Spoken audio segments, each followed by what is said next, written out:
Innal hamdalillah nasta'inuhu wa nastaghfiruh wa nu'minu bihi wa natawakkalu alayhi wa na'udzu billahi min shururi anfusina wa min sayyiati a'malina man yahdihillahu fala mudilla lahu ومن يضلل فلن تجد له وليا مرشدا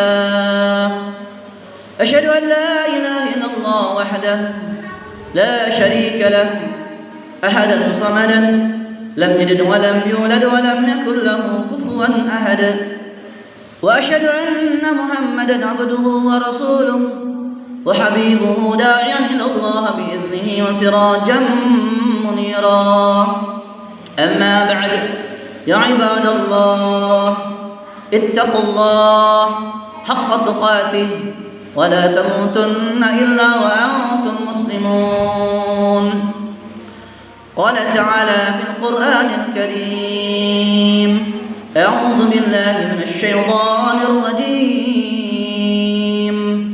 نحن خلقناكم فلولا تصدقون أفرأيتم ما تمنون أأنتم تخلقونه أم نحن الخالقون قال النبي صلى الله عليه وسلم كل أمتي يدخل الجنة إلا من أبى قيل ومن يأبى رسول الله قال رسول الله صلى الله عليه وسلم من أطاعني دخل الجنة ومن عصاني فقد أبى صدق الله العظيم وصدق على رسوله الكريم ونحن على ذلك من الشاهدين والشاكرين وصلى الله على سيدنا محمد والحمد لله رب العالمين.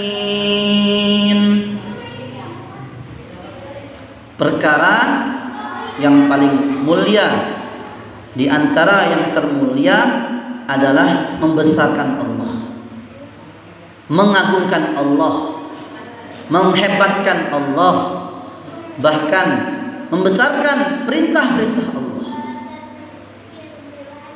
Ma lakum la tarjuna lillahi waqara. Allah firmankan dalam surah An-Nuh, kenapa kalian tidak membesarkan Allah?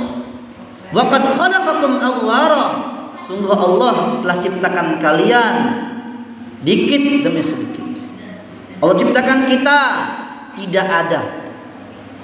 Kemudian Allah adakan dengan perantara Allah ciptakan Nabi Adam.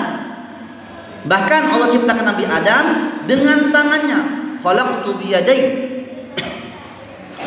Kemudian Nabi Adam kesepian, maka Allah ciptakan Siti Hawa dengan adanya Nabi Adam.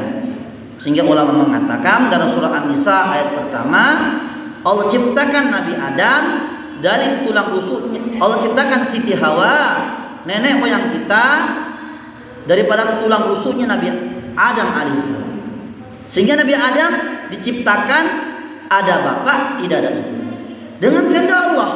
Kemudian dengan Nabi Adam dan Siti Hawa muncullah kita sebagai umatnya, sebagai manusia yang terbaik. Laqad khalaqnal insan fi ahsani taqwim.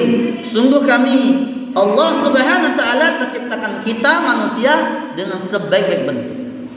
Bukan dari kera, bukan dari hewan, bukan. Dari apa? Setetes mani dengan perantara Nabi Adam dan Siti Hawa. Kemudian dengan tetes mani, dengan segumpal darah, dengan segumpal daging, ketika 4 bulan di kandungan Allah tiupkan ruh.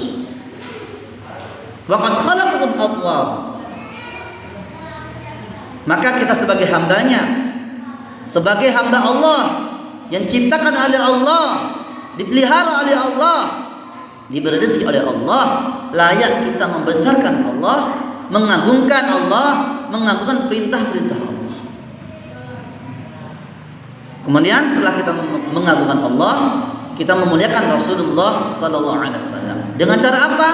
Laqad kana fi Rasulillahi uswatun hasanah liman kana yarjullaha wal yawmal akhir wa dzakarallaha katsira. Kita akan bisa ikut Rasulullah dengan 3 syarat. Kita akan bisa ittiba, ikut Rasulullah 100%. Syaratnya kita ada 3 perkara. Pertama, kita tidak cinta akhirat. Kita beramal karena Allah. Kedua, tidak cinta dunia, cinta akhirat. Ketiga, ingat kepada Allah sebanyak-banyaknya. Pertama, beramal kepada Allah, mencari ridha Allah, tidak cinta dunia, cinta akhirat. Yang terakhir adalah mengingat kepada Allah sebanyak-banyaknya. Apalagi dalam keadaan khutbah, dengarkan sebaik-baiknya. Hadir rahmatullah, setelah kita mengagungkan Rasulullah, takrim, muliakan Rasulullah sallallahu alaihi wasallam, bagaimana kita menjaga salat. Salat yang terbaik adalah salat dengan cara berjamaah. Karena dengan salat berjamaah, salatul jamaah sunanul huda. Salatul jamaah sababan li husnil khatimah. Salat berjamaah penyebab menjadi husnul khatimah. Salat berjamaah asbab hidayah.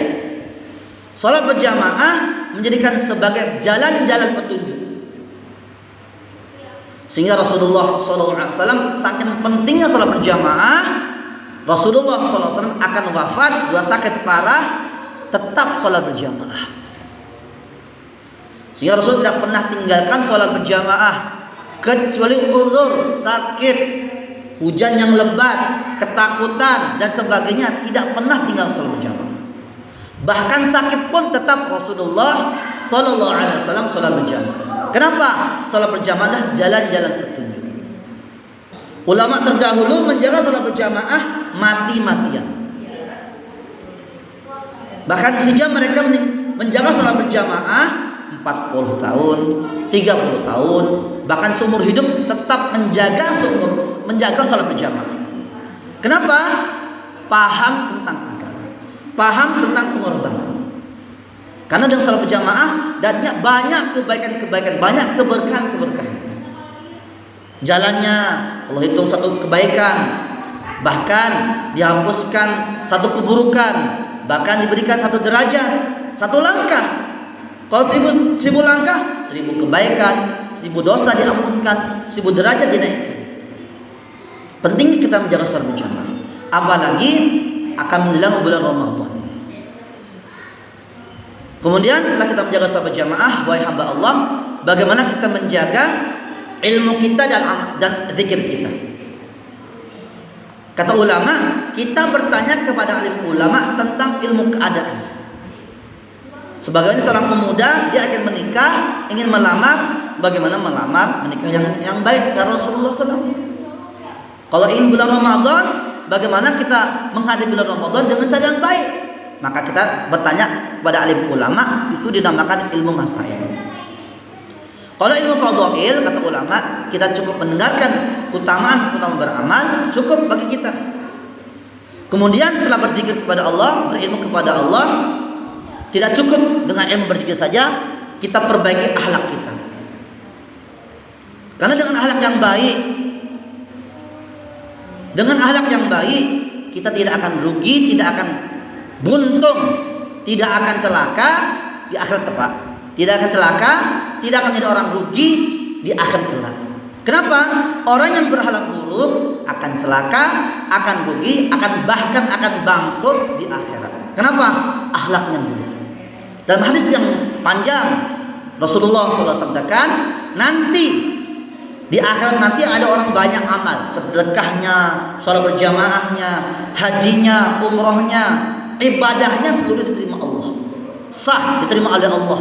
Tetapi karena dia sering mencaci, sering menghina, sering menghibah, maka amal-amal kebaikan tersebut diberikan kepada orang-orang yang telah dia zalimi, diberikan kepada orang-orang yang telah dihina, diberikan kepada orang-orang yang telah digosipi. Sehingga Rasulullah SAW sabdakan, sibabul muslim fusuq wa qitalu kufrun. Mencaci seorang beriman adalah kefasikan, membunuh orang beriman, orang Islam adalah kekafiran. Bahkan Rasulullah SAW melarang kita untuk berbuat bersangka buruk kepada saudara-saudara kita. Bersangka buruk tidak boleh, apalagi mencaci, apalagi membunuh. Na'udzubillah subhanahu. Setelah kita berakhlak yang baik, tidak cukup, kata ulama, kita harus beramal ikhlas. Ya, beramal ikhlas. Apa tanda ikhlas? Istiqamah beramal. Ketika kita dicaci, kita tidak bangga. Ketika kita dihina, dimaki, kita tidak sakit hati.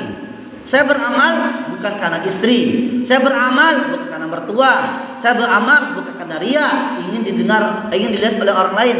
Saya beramal bukan karena sum'ah, ingin didengarkan orang lain. Saya beramal bukan karena ujub, ingin dibanggakan orang. Saya beramal la na'budu illa iyyah. Saya beramal karena Allah, mencari ridha Allah Subhanahu wa taala dengan cara baginda Rasulullah sallallahu alaihi wasallam.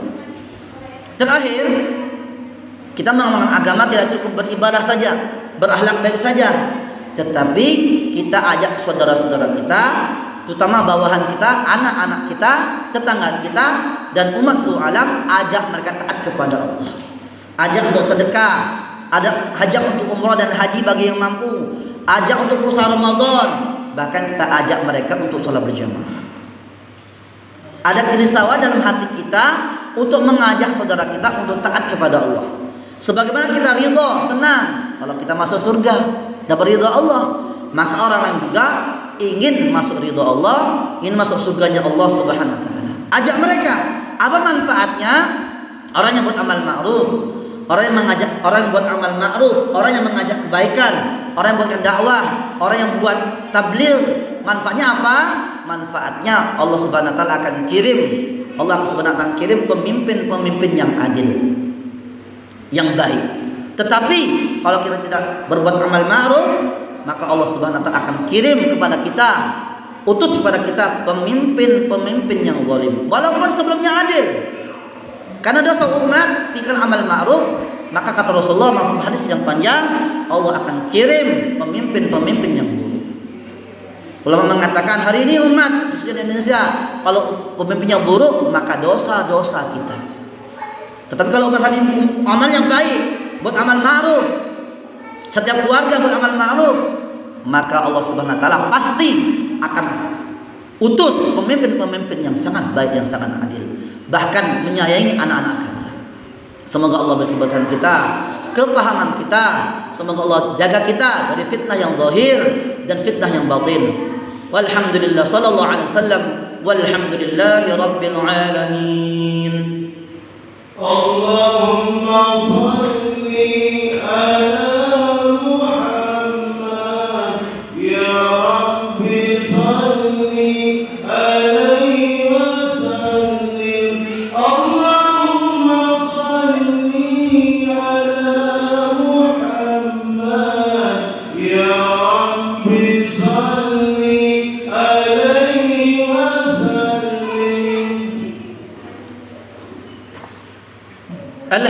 لله على نعمة الإيمان والإسلام وكفى بهما من نعمة.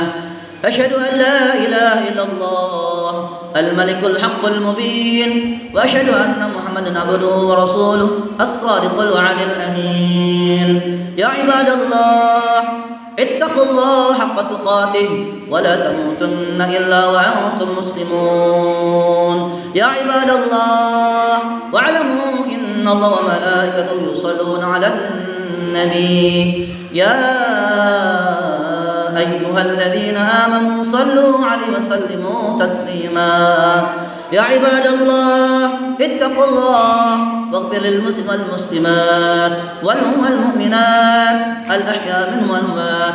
ربنا اغفر لنا ولإخواننا الذين سبقونا بالإيمان ولا تجعل في قلوبنا غلا للذين آمنوا ربنا إنك رؤوف رحيم.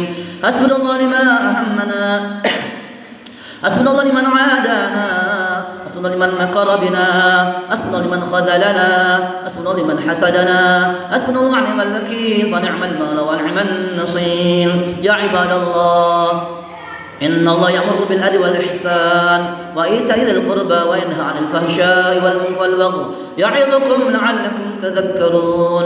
ولذكر الله أكبر. أقيموا الصلاة.